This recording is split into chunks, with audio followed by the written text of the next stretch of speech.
बस अब कुछ ही घंटों का इंतजार है जिसके बाद भारत दुनिया में अपना डंका जो है बजवाने वाला। दुनिया में नहीं, दरअसल चांद पर हमारा डंका बजने वाला है, चांद पर हमारा दबदबा होने वाला है, क्योंकि चांद के उस हिस्से पर हम पहुंचने वाले हैं जहां पर अब तक कोई नहीं पहुंचा है। दिल थाम लीजिए, फिंगर क्रॉस कर लीजिए, जिस भी ईश्वर अल्लाह वाहे गुरु को आप पूछते हैं उससे दुआ कीजिए कि शाम को 6:05 का जो वक्त है वो इतिहास रचने वाला वक्त हो। वो वक्त हो जब भारत का दबदबा पूरी दुनिया पर हो। वो वक्त हो जो ये तय करे इतिहास में लिखकर कि जो काम अमेरिका नहीं कर पाया, जो काम रशिया नहीं कर पाया, जो काम चीन नहीं कर पाया, वो हमने करके दिखाया। रशिया बिल्कुल करीब था इतिहास रचने के, लेकिन वो बाहर हो चुका है क्योंकि उसका लूना 25 जो है वो गायब हो चुका है। चंद्रयान 3 वहां जाने वाला है और कहा जा रहा है कि 5:50 से लेकर 6:05 का वक्त जो है वो धड़कनें बढ़ाने वाला वक्त होगा, क्योंकि इसी 15 मिनट में, जो ये खतरनाक 15 मिनट होते हैं जब चांद की सतह पर हमारा लैंडर और रोवर आने वाला है, उस वक्त अगर कोई गलती नहीं हुई, अगर सब कुछ सही रहा और हमारा लैंडर वहां उतर गया, तो फिर गुरु भारत का दबदबा दुनिया में हो जाएगा यार।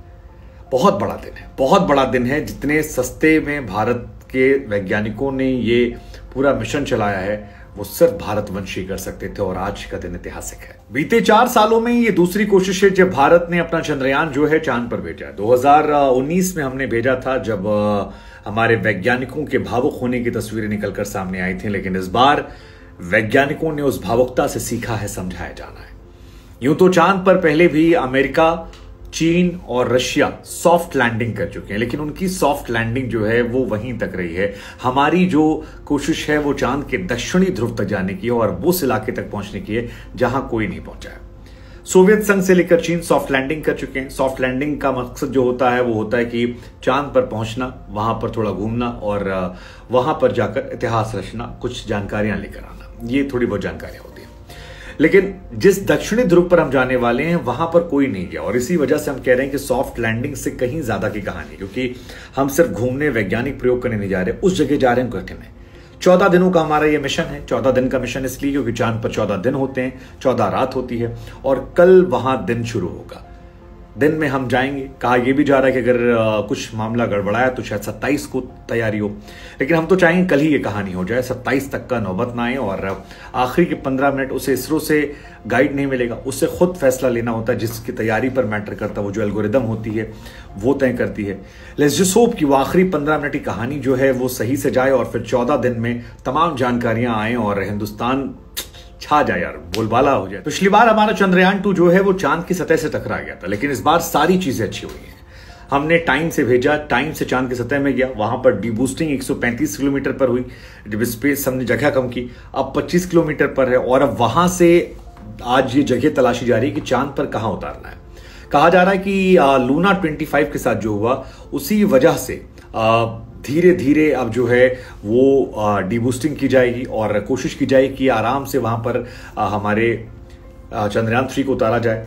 चंद्रयान 3 ने कुछ तस्वीरें जो हैं वो 75 किलोमीटर की ऊंचाई से ली थी, जिसने हमारे हौसले को और बढ़ाया। और चंद्रयान 3 में जो वो कैमरा था, अब कहा जा रहा है कि कैमरा लैंडर को सेफ जगह पहुंचाने पर मदद करेगा। हालांकि इतना आसान नहीं हुई, चांद पर गड्ढे जो हैं वो बहुत बड़े बड़े हैं, और कहा यह भी जा रहा है कि चांद पर जब हम लैंड करेंगे तो अशोक स्तंभ की छाप जो है वो हमारा प्रज्ञान रोवर जो है वो वहां करेगा। यानी रोवर और लैंडर जब अलग होंगे तो वहां पर ये 15 से 20 मिनट का समय काफी क्रिटिकल होगा, और जब ये बाहर आएगा तो वहीं पर भारत के राष्ट्रीय चिन्ह अशोक स्तंभ और इसरो की छाप जो है लोगों की वो यहां पर छोड़ दी जाएगी।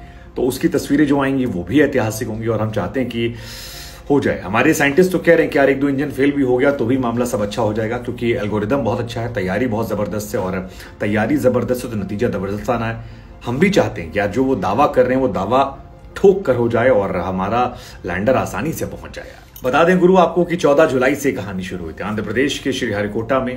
14 जुलाई 2023 को, यानी इसी साल कुछ महीने पहले 2:35 पर सतीश धवन स्पेस सेंटर से चंद्रयान को जो है वो भेजा गया था, और LVM-3 रॉकेट था जिसने उसे लॉन्च किया था। उसके बाद पृथ्वी कक्षा में 16 मिनट बाद ये पहुंच गया, यहां से भेजा गया।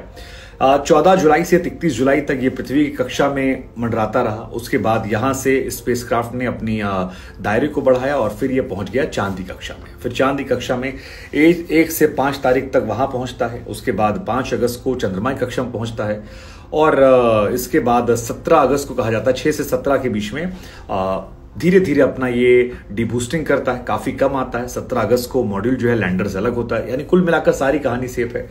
अब कहानी जो है वो 23 अगस्त की है। शाम को 6:04-5 का वक्त है, जिस वक्त हमको आपको फिंगर क्रॉस करनी है, ऊपर वाले से प्रार्थना करनी है कि हमारा इसरो जो है वो हमारी आन बान शान तो है ही, लेकिन दुनिया भर में हमारे वैज्ञानिकों का डंका बजे और हमारा नाम रोशन हो और ये मिशन पूरा हो जाए।